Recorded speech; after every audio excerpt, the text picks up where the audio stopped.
Durante la época neoliberal, en México existió una casta de hombres y mujeres que cumplió un papel muy específico en ese modelo. Eran los intelectuales, las intelectuales, hombres, mujeres de procedencia universitaria principalmente, escritores, analistas, sociólogos, investigadores, artistas, que se fueron conglomerando en dos grandes grupos de poder. El grupo encabezado por Enrique Krause, al mando de la revista Letras Libres, y el grupo comandado por Héctor Aguilar Camín en la revista Nexos. Ambos grupos, ambos sectores de la intelectualidad mexicana se acercaron al gobierno federal y a los gobiernos estatales, principalmente aquellos controlados por el PRI y por el PAN, para poder cumplir con un papel que ahora, con el paso del tiempo, podemos analizar y diseccionar de una manera mucho más clara. Estos grupos sirvieron al modelo neoliberal para posicionar en la sociedad la idea de que el único camino para este país era ese modelo, que no había otra ruta, que no había otro camino. Su tarea, su función durante estos casi 40 años de predominio de la ideología neoliberal,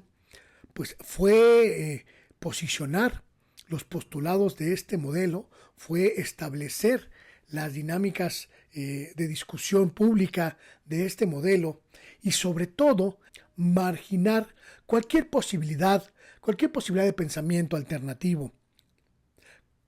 Esto, además, representaba la posibilidad de controlar el discurso público, de controlar la tribuna donde se dirimían los asuntos del día a día.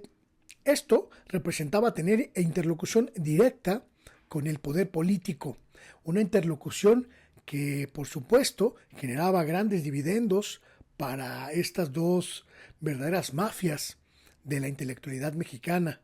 Durante estos años, los gobiernos federales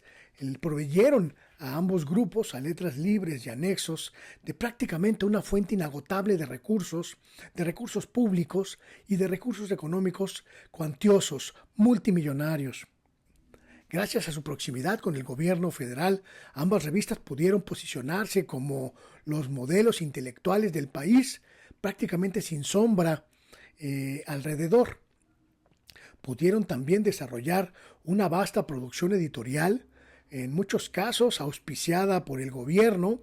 en la que imponían una forma de pensar, imponían una forma de ver el mundo.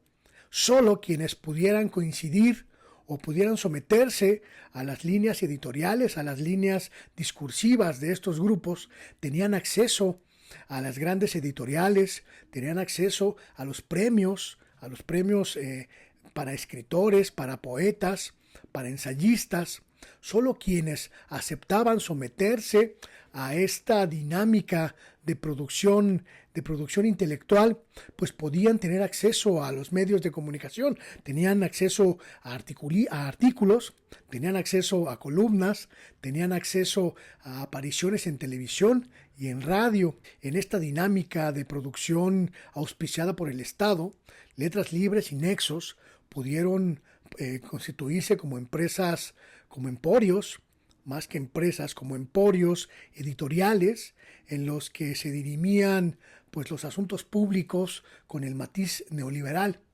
No había prácticamente espacio para el disenso. Gracias también a los recursos públicos, Letras Libres y Nexos lograron construir una estructura editorial muy sólida que se acercaba no solo a las editoriales privadas, lograron construir sus propios sellos editoriales, lograron construir sus propias premiaciones anuales, establecieron una dinámica de pleitesía y de sometimiento para que todo aquel que quisiera acceder a los círculos de poder intelectual, pues tuviera que pertenecer a uno de esos dos grupos. Durante estos años, Letras Libres y Nexo se convirtieron en la única aduana para la intelectualidad mexicana. Todos los estudiantes de letras, los estudiantes de comunicación, los estudiantes de las áreas de literatura, pues solo tenían esas dos rutas si querían sobresalir y si querían pertenecer a este parnaso, a esta élite de la intelectualidad. Recibían además recursos multimillonarios para hacer sus ferias, para hacer sus premiaciones, para llevar a cabo sus congresos, sus simposios, sus coloquios. En fin, era una verdadera dependencia del gobierno federal. Esto, por supuesto, agotaba la posibilidad del análisis crítico. Esta dinámica, por supuesto, afectó terriblemente a los ámbitos intelectuales, a los ámbitos académicos, a los ámbitos literarios de México, porque creó toda una fauna absolutamente dependiente del dinero público, absolutamente apegada a los recursos públicos, y ello, por supuesto, impactó negativamente en la calidad de la producción. Para nadie es un secreto que los escritores mexicanos prácticamente son inexistentes en el ámbito internacional. La gran mayoría de ellos, una producción mediocre, una producción, pues por supuesto, auspiciada por los mismos patrones de producción de Nexos y de Letras Libres, que finalmente no tenía impacto internacional debido a su baja calidad, a su poca categoría y sobre todo a la mínima intención de explicar un país, una sociedad, una era con límites no establecidos por el poder público. En términos de análisis, la debacle en los medios de comunicación y la debacle en las instituciones culturales de México es prácticamente la misma y tiene el mismo origen: el sometimiento absoluto, permanente y definitivo a los poderes políticos, el sometimiento total y absoluto a los recursos públicos. Esto, por supuesto, ha impactado de manera negativa en el ámbito internacional. México prácticamente pues no figura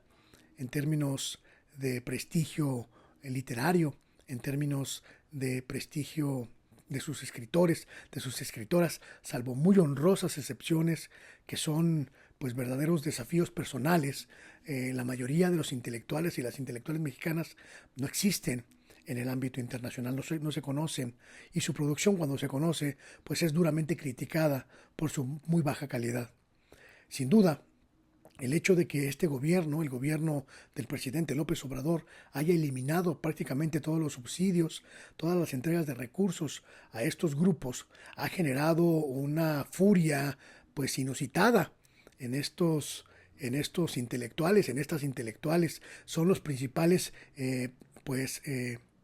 firmantes en la mayoría de los desplegados que a lo largo de estos 2 años se han publicado en contra del gobierno. Son también las principales voces críticas en las redes sociales, en los medios de comunicación, en los diferentes espacios, tanto informativos como de análisis, que pululan en los medios tradicionales. El problema está en que su descrédito es tal, su falta de credibilidad es tal,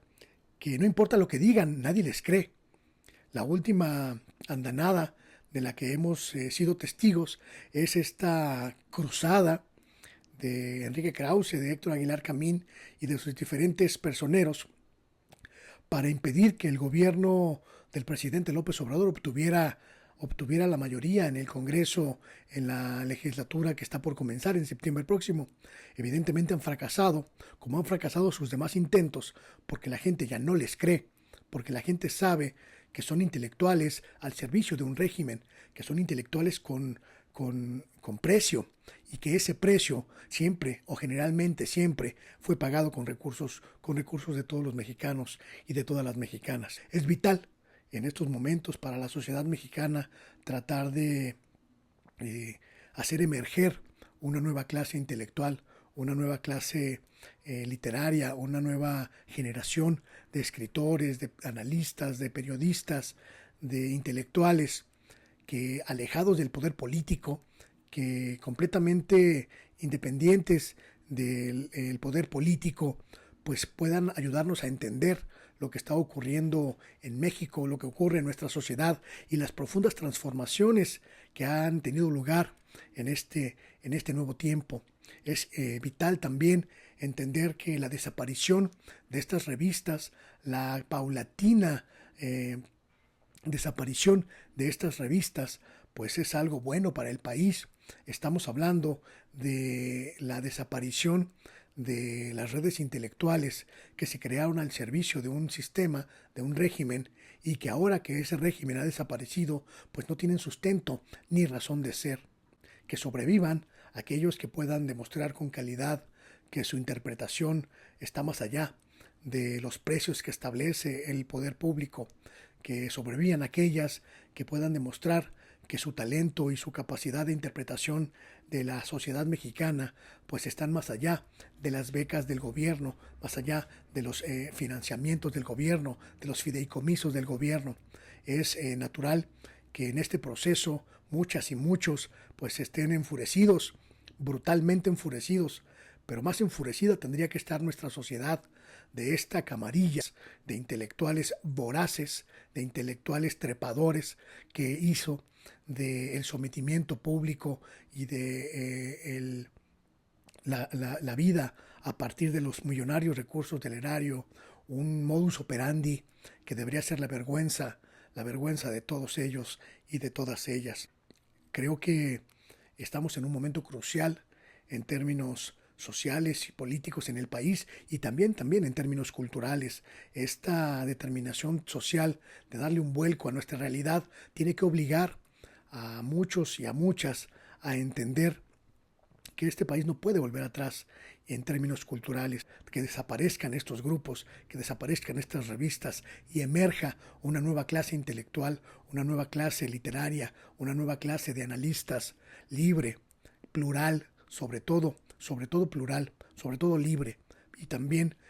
por supuesto honorable y alejada de los compromisos con el poder político. Es un anhelo, por supuesto, pero también es un reto, un desafío para nuestra sociedad, hacer emerger de las bases más jóvenes, de los estudiantes, de las estudiantes de las universidades, de todo el país, a esa nueva clase intelectual, esa nueva clase de escritores, de artistas, de gente de la cultura, que nos permita darle una muy buena refrescada a los ámbitos